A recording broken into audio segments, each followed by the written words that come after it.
was like the big latch for me to be able to make a go of staying overseas. Now you also fought UFC Hall of Famer Stephan Bonnar earlier in your career. Yeah. Would you mind reminiscing about that? I hate that building, man. The Hammond Civic Center. Building. Chris, that's our home, brother. It is the coolest venue for fights. I just effing hate the place because I couldn't win a fight there. I had Adrian Serrano beat and took a bad shot and got rear naked choked. You know what I mean? Didn't even know how to defend one back then. But it was frustrating. And then with Stephan, fought one good round with him, boxed a lot. And he was meant to be a Golden Glove boxer and a jiu-jitsu guy. He's a fair bit bigger than me, and he still is.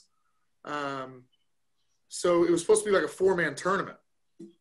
And second round, I shot a double leg, took him down. He guillotined me. I tapped because I knew I was too tired to get out of it. Like, that wasn't going to work. And he had good jiu-jitsu, so I didn't fall asleep and die on my shield that day. And I vowed to myself, like, never again. And I've never been guillotined since.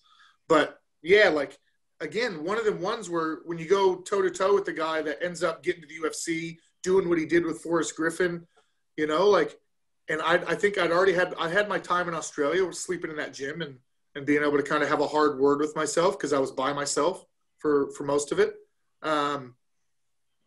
As a younger man, I might have looked at it and said, why isn't that me? But at that time, it was like, that could be me. If I just make the right decisions and do the right thing and follow the path, I'll get there.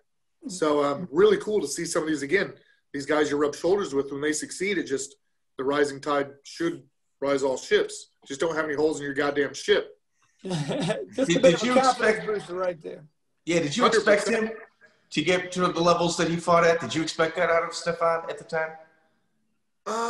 Man, honestly, he's got one of those bodies, and let's bypass USADA and all the stuff that he did later in his career. I met him when he was young. Like, he had no reason to want to enhance anything. That guy was a monster. Yeah. Like, I don't know what he did, like kettlebells and cardio and this and that, but like just his frame, I would rent that body, take it and fight whoever in the world, and then pay for damages like a rental car and try to hopefully keep the excess as like my profit. Like, let me put my brain in some of these bodies I've seen on these athletes and we'll be good. And he had one of those bodies.